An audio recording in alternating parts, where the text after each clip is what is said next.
மதுரையில் ஸ்ரீ ராமகிருஷ்ண விவேகானந்தர் பக்தர்களின் 18வது மாநாடு நடைபெற்றது.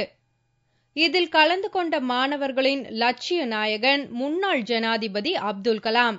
இளைஞர்கள் பக்குவப்பட கற்றுக்கொண்டால் 2020க்குள் வளமான இந்தியாவை உருவாக்க முடியும் என்று அழைப்பு விடுத்தார். கிராமங்களுக்கும் நகரங்களுக்கும் இருக்கும் இடைவெளியை குறைத்தல், சமமான கல்வி, வாழ்வியல் உடைமைகள் பகிர்வு மூலம் வளமான இந்தியாவை உருவாக்க முடியும் என்றார் அப்துல் கலாம். கிராமத்திற்கும் நகரத்திற்கும் இடைப்பட்ட சமூக பொருளாதார இடைவெளி குறைந்த நாடாக இந்தியாவை மாற்றுவது, சுத்தமான தண்ணீர், அனைவருக்கும் தேவையான எரிசக்தி எல்லோருக்கும் சமமாக கிடைக்கும் நாடாக இந்தியாவை மாற்றுவது, பண்பாடு நிறைந்த தரமான கல்வி, சமூக பொருளாதார வேறுபாட்டை மீறி அனைவருக்கும் கிடைக்கும் நாடாக இந்தியாவை மாற்ற வேண்டும். விஞ்ஞானிகளும் அறிவார்ந்த வல்லுநர்களும் தொழில் முதலீட்டாளர்களுக்கு உகந்த நாடாக ஏற்ற ஒரு இடமாக இந்தியாவை மாற்ற வேண்டும்.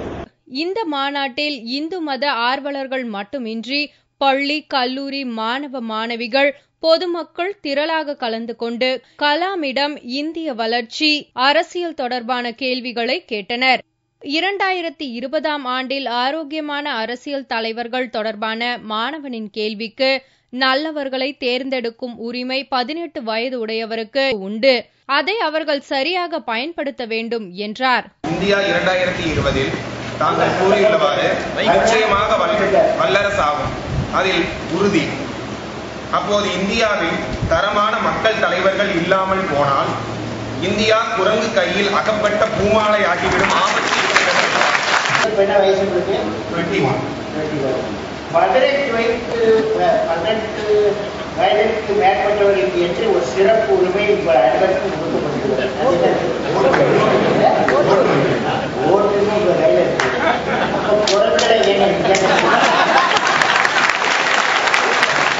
முன்னாள் குடியரசுத் தலைவர் அப்துல் கலாம் கூறிய கருத்துக்கள் வந்துட்டு இளைஞர்களுக்கு மிகவும் பயனுள்ள வகையில் அமைந்தது. அதில் நாங்களாம் நிறைய கொஸ்டின்ஸ் சார்கிட்ட கேட்டோம். அதுக்கு அவர் கூறிய பதில் மிகவும் எளிமையான நடையிலும் மற்றும் அது சாதிக்க தூண்டும் வகையிலும் அமைந்திருந்தது. அவருடைய விளக்கங்கள் அனைத்துமே நம்ம பின்பற்றக்கூடியதாகவும் இருந்தது. ஆரோக்கியமான விஷயங்களில் மாணவர்கள் தங்களை ஈடுபடுத்திக் கொண்டால் நல்ல கல்வி, பயிற்சி, வேலை என்ற நிலை உருவாகும் என்றும் அந்த மாநாட்டில் கலாம் பேசினார்.